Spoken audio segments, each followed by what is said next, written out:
इस भीड़ की धर्म धरा पर पधारे हुए माताएं बहनों तथा हमारे सधार्मिक भाइयों, चर्चा चल रही है सुखपाक सूत्र की।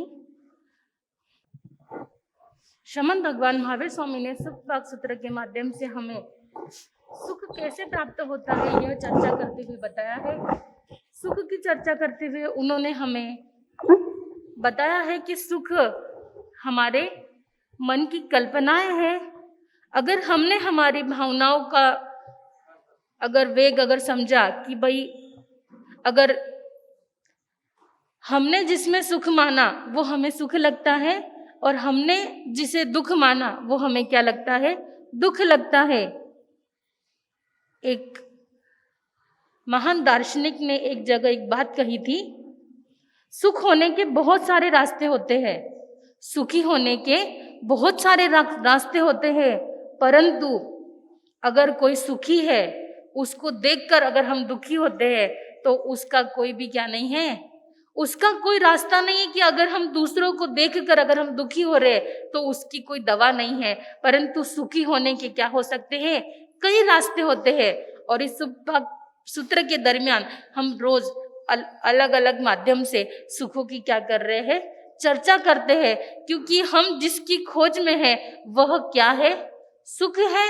कि मुझे किसमें सुख मिलेगा या सुख क्या है या सुख की सच्ची अनुभूति कहाँ होती है, कैसे होती है, उसकी चर्चा हम क्या कर रहे हैं। और उसी की खोज में, उसी की प्राप्ति में आप लोग सुबह से शाम तक क्या कर रहे हो, दौड़ रहे हो, खोज रहे हो और पाने के लिए अलग अलग क्या कर रहे हो, प्रयास कर रहे हो। परमात्मा श्रमण भगवान महावीर स्वामी ने सुखपाक सूत्र के दरमियान हमें बताया है कि सुख अगर कहीं है तो वो दान में है, पुण्य में है, त्याग में है, जीवन में संयम रखने से क्या मिल सकता है, सुख मिल सकता है। एक बार की एक घटना सुनाती हूँ। घटना आपको इसलिए सुनाती हूँ कि छोटी छोटी बातों से क्या मिलती है, शिक्षा मिलती है और जीवन में ये घटनाएं हमेशा याद रहती है। घटना छोटी होती है पर घटना का उद्देश्य क्या होता है, बहुत बड़ा होता है। एक बार बंबई के रेलवे स्टेशन पर एक व्यक्ति राहगीर की इंतजार कर रहा था कि वो आए और मेरे टैक्सी में क्या करे, सफर करे, उसे जहां जाना है मैं उसे वहां छोड़ दूं। व्यक्ति आया, पूछा कि भाई फलानी जगह चलोगे क्या? उसने कहा हाँ, और वो टैक्सी में क्या हो गया, बैठ गया। बैठने के बाद में जैसे ही गाड़ी चालू हुई तो कई बार आप भी किसी टैक्सी रिक्शा में बैठते हुए आपस में जब बातचीत करते हैं तब क्या बातचीत करते हैं, परेशानी बहुत बढ़ गई है, महंगाई बहुत बढ़ गई है, रास्ते पे ट्रैफिक बहुत बढ़ गया है, पॉल्यूशन बहुत बढ़ गया है। इस तरह की नाना प्रकार की चर्चाएं हम और तुम क्या करते हैं, जब भी रास्ते से कोई मिल जाता है तो हम इस तरह की चर्चा करते हुए एक दूसरे की परेशानी बताते हुए चलते हैं। उस टैक्सी के अंदर बैठने वाला जो ड्राइवर था वो उस राहगीर को पूछता है कि भाई तुम पानी, कोल्ड ड्रिंक, चाह कुछ पीना पसंद करोगे? उसने कहा हाँ, मैं क्या करूँगा, कोल्ड ड्रिंक पीना पसंद करूँगा। तो वो टैक्सी ड्राइवर ने कहा कि मेरी टैक्सी में छोटा सा फ्रिज है, आप उसे खोलकर जो चाहिए वो क्या कर सकते हो, पेय पी सकते हो। और आपको मैं बताता हूँ कि बॉम्बे में ऐसी ऐसी जगह है घूमने की, ऐसा ऐसा है, वैसा है। तो वो व्यक्ति कहता है कि तुम कितना सुंदर ट्रीटमेंट देते हो, या तुम्हारी जो ट्रिक है या किसी को यहाँ से वहां पहुंचाने की वो बहुत ही अच्छी है, कितने सभ्य व्यक्ति हो तुम। जब से मैं तुम्हारे टैक्सी में बैठा हूँ तब से तुम मुझे पूछे जा रहे हो क्या चाहिए, कैसे हो साहब, कब आए यहाँ पे, क्या क्या देखना है। मुझे बड़ा अच्छा लगा तुम्हारे टैक्सी में बैठकर। तब वो व्यक्ति कहता है कि मैं एक बार एक न्यूज़पेपर में कहानी पढ़ रहा था, तब उसमें एक संत ने कहा था कि जीवन दो तरह का होता है।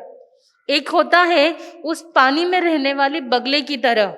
वो बगला क्या करता है, सुबह से शाम तक क्वैक क्वैक करता रहता है, मतलब एक अलग ही तरह की आवाज निकालकर आजू बाजू में रहने वाले सबको क्या करता है, परेशान करता है। और उसकी दिन भर कुक कुक कुक क्या होती है, चलती रहती है, क्वैक क्वैक। और दूसरा वही एक पक्षी होता है जिसे ईगल या हिंदी में घार कहते हैं कि वो ऊंची उड़ान भरता है, परंतु क्या होता है, बहुत ही शांत होता है, गंभीर होता है, उड़ता बहुत दूर आकाश की गहराई तक जाता है, परंतु आवाज क्या नहीं होती है, नहीं करता है, इसीलिए वो इतनी आकाश की गहराई तक जा सकता है। तो हमारा भी जीवन दो तरह का होता है, एक तो हम बड़बड़ करते हुए भी जी सकते हैं, या फिर परमात्मा से कंप्लेंट करते हुए भी जी सकते हैं, शिकायतें करते भी जी सकते हैं, और वही शिकायतों को हम चुपचाप सहन करके भी क्या कर सकते हैं, जी सकते हैं। जीना दोनों का है, परंतु मुझे बताओ आपको कौन सा इंसान अच्छा लगेगा जो चुपचाप क्या करे, सहन करता रहे, क्योंकि तकलीफों का तो काम ही है जीवन में आना।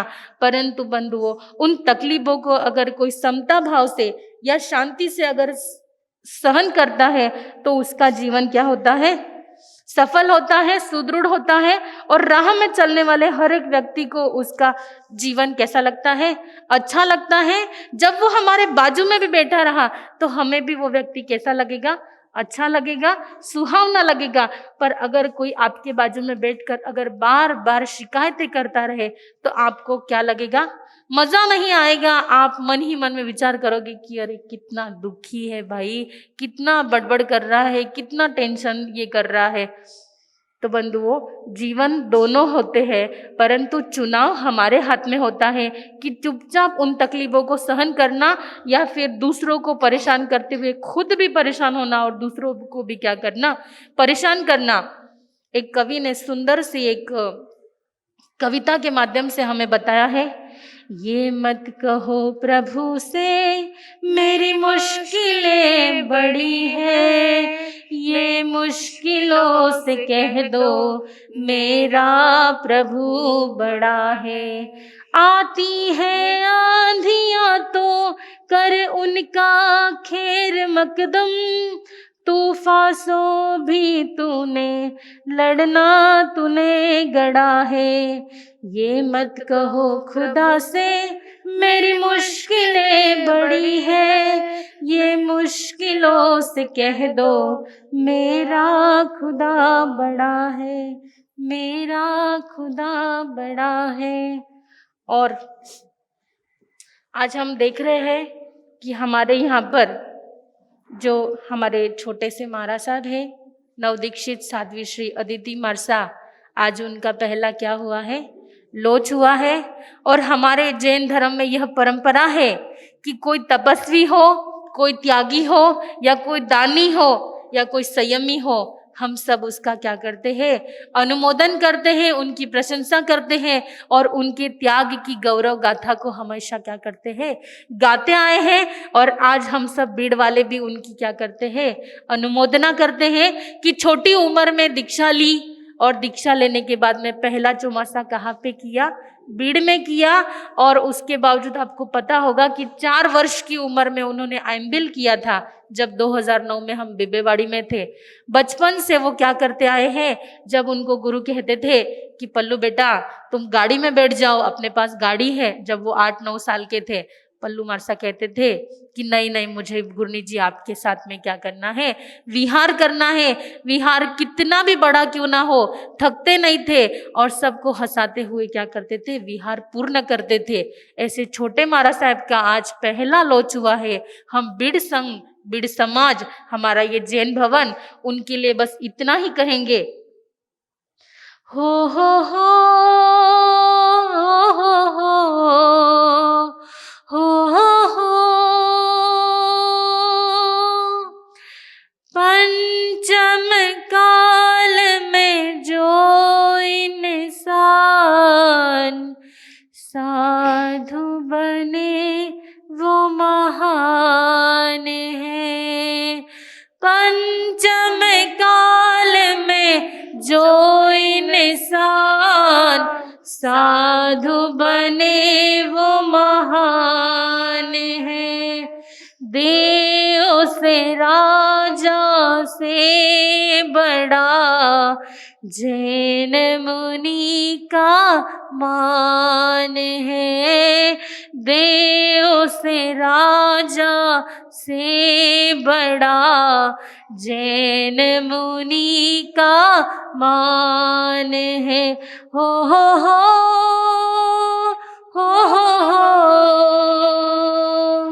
सुख और भोग से, राग के रोग से, मिलन वियोग से रहे परे, समता धारे ममता त्यागे, हर परिशह से हंस के सहे, महाव्रत धारी ओ अविकारी, धन जिनका आगम ज्ञान है, पंचम काल में जो इंसान साधु बने वो महान है, पंचम काल में जो इंसान साधु बने वो महान है, देव से राजा से बड़ा, जैन मुनि का मान है, देव से राजा से बड़ा, जैन मुनि का मान है। बोलिए श्री नव दीक्षित अदिता श्री जी महाराज साहब की, बोलिए नव दीक्षित श्री अदिति श्री जी महाराज साहब की।